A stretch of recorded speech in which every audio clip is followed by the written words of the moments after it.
Hey guys, my name is Chris Carcacoa Montanero. I'm 21 and I'm from the Philippines. Hello family, my name is Jerome and I am from the Philippines as well. I'm 22 years old and we will be presenting to you a poem made by Walt Whitman entitled Oh Captain, My Captain. So hope you enjoy it family. See ya! O Captain, My Captain by Walt Whitman. O Captain, my Captain, our fearful trip has done. The ship has weathered every rack, the prize we sought is won. The port is near, the bells I hear, the people all exulting, while follow eyes the steady keel, the vessel grim and daring. But oh heart, heart, heart, oh the bleeding drops of red, where on the deck my captain lies, fallen, cold and dead. O Captain, my Captain, rise up and hear the bells. Rise up, for you the flag is flung, for you the bugle trills, for you the bouquets and ribbon wreaths, for you the shores are crowding, for you they call the swaying mass, their eager faces turning. Here, Captain, dear father, this arm beneath your head. It is some dream that on the deck you've fallen cold and dead. My captain does not answer. His lips are pale and still. My father does not feel my arm. He has no pulse, nor will. The ship is anchored safe and sound, its voyage closed and done. From fearful trip the victor ship comes in with object won. Exult, O shores, and ring, O bells, but I, with mournful tread, walk the deck my captain lies, fallen, cold and dead.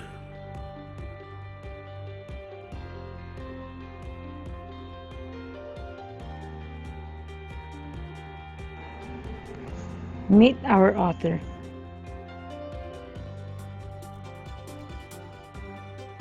His name is Walt Whitman. He was born on May 31, 1819. He was born in West Hills, Long Island, New York. His mother's name is Louisa Van Zelsor Whitman, and he was named after his father, Walter Whitman Sr. Of course, he's male. Sexual orientation, maybe homosexual. Day of death, March 26, 1892. Place of death is Camden, New Jersey, USA. Walt Whitman, arguably America's most influential and innovative poet, was born into a working-class family in West Hills, New York, a village near Hempstead, Long Island, on May 31st, 1819.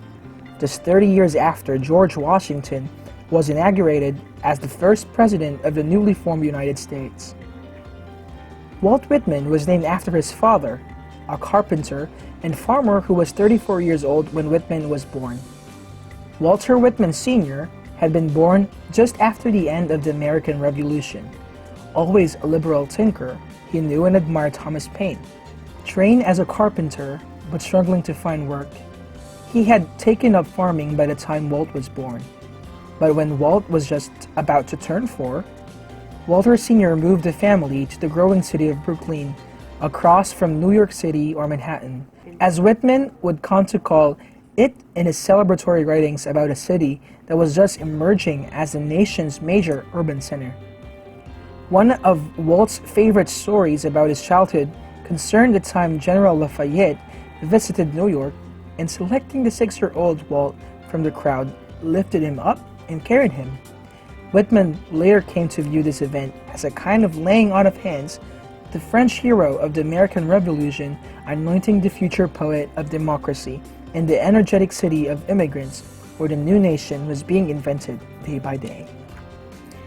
Walt Whitman is thus of the first generation of Americans who were born in the newly formed United States and grew up assuming the stable existence of the new country. Pride in the emergent nation was rampant, and Walter Sr., after giving his first son Jesse his own father's name, his second son his own name, his daughter Mary, the name of Walt's maternal great-grandmothers, and his daughter Hannah, the name of his own mother, turned to the heroes of the Revolution and the War of 1812 for the names of his other 3 sons. Andrew Jackson Whitman, George Washington Whitman, and Thomas Jefferson Whitman. Only the youngest son, Edward, who was mentally and physically handicapped, carried a name that tied him to neither the family's nor the country's history. Walter Whitman Sr. was of English stock, and his marriage in 1816 to Louisa van Velser of Dutch and Welsh stock led to what Walt always considered a fertile tension in the Whitman children between a more smoldering, brooding, puritanical temperament and a sunnier, more outgoing Dutch disposition. Whitman's father was a stern and sometimes hot-tempered man, maybe an alcoholic, whom Whitman respected but for whom he never felt a great deal of affection. His mother, on the other hand, served throughout his life as his emotional touchstone. There was a special affectional bond between Whitman and his mother, and the long correspondence between them records a kind of partnership in attempting to deal with the family crisis that mounted over the years as Jesse became mentally unstable and violent and eventually had to be institutionalized, as Hannah entered a disastrous marriage with an abusive husband, as Andrew became an alcoholic and married a prostitute before dying of ill health in his 30s, and as Edward required increasingly dedicated care. Walt Whitman had a lot of names. His real name is Walter Whitman after his father, but in order to differentiate them, they called him Walt. But the best nickname for him is the Bard of Democracy. Top 10 famous poems of Walt Whitman. First, Song of Myself. Second, O Captain, My Captain. Third, When Lilac Last in the Doorway Bloomed. Fourth, I Hear America Singing. Fifth, Beat Beat Drums. Sixth, Out of the Cradle Endlessly Rocking. Seventh, I Saw in Louisiana a Live Oak Growing. 8. I Sing the Body Electric. 9. A Noiseless Patient Spider. And 10. Pioneers, O Pioneers. Popularity. O Captain, My Captain, a renowned poem written by Walt Whitman, was one of the 18 poems written with the background of the Civil War in America. It was first published in 1865 in a pamphlet named Sequel to Drum Taps. This poem, having historical value, was written as a tribute to Abraham Lincoln, the American president whom Whitman used to admire. Since then, it has gained a lot of popularity across the globe on account of its artistic merit. The poem O Captain, My Captain is written in the form of an elegy, meaning a funeral song. Whitman used very strong figurative language throughout the poem to express his respect and to mourn the loss of Abraham Lincoln. The expression of mourning and grief marked the center of the poem. However, what stays in the mind of the readers is the speaker's passionate expression of his love for his dead captain. Major themes. The poem comprises sentiments of the speaker at the demise of his captain. The speaker admires his captain for the victory they have won together. The major theme that runs throughout the poem is the death of Abraham Lincoln at the end of the Civil War, which deprived the United States of the great president. Each stanza gives us a clue about the war. Although the fearful trip ends, bells ring, the captain is no more to enjoy the victory. Literary devices in O Captain, My Captain. Metaphor. There are 3 extended metaphors in the poem. The first extended metaphor is captain, used in the first line that runs throughout the poem. Here, captain represents Abraham Lincoln, who loses his life in the battle. The second metaphor is voyage, which represents the Civil War. The journey of the voyage is full of tests and trials, but now the ship is nearing the port represents the timeline of the Civil War. The third metaphor, ship, represents the United States of America that has undergone the Civil War. Personification. Whitman has used personification to give human qualities to lifeless objects. He has personified the walk of the speaker as a mournful tread because he cannot live without his captain. He has also personified shores in line 21, where it is stated, "Exult, O shores," as if the shores are humans and they are going to blow trumpets of victory. Imagery. Imagery appeals to the five senses of the readers. The poet has used visual imagery such as cold and dead, lips are pale and still, bleeding drops of red, and mournful tread. Whitman's choice of powerful words has made the reader visualize the death of the captain. Apostrophe. An apostrophe is a device used to call somebody or something from afar.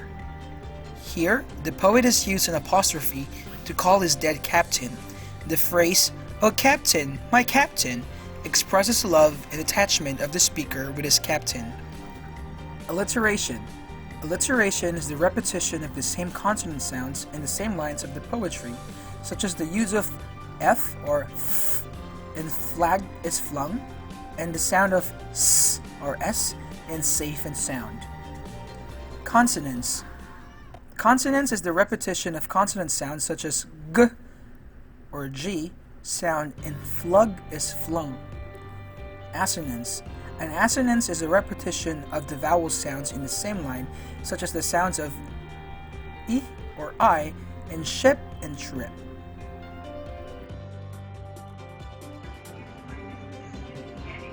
Analysis of poetic devices in O Captain, My Captain.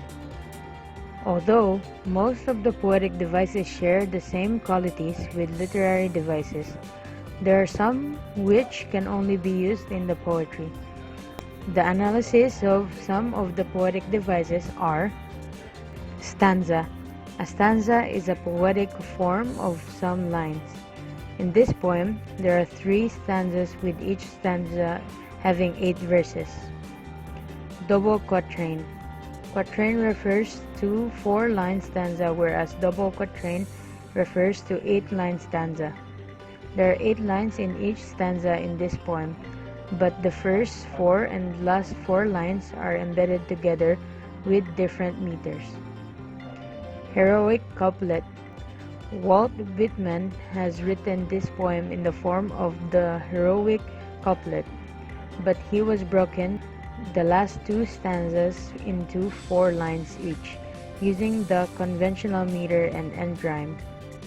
Rhyme. The poem follows AABBCDED with some internal rhymes. However, the poet has not followed a specific rhyme scheme in the entire poem. Scansion. It refers to a poem that does not follow a traditional or patterned meter.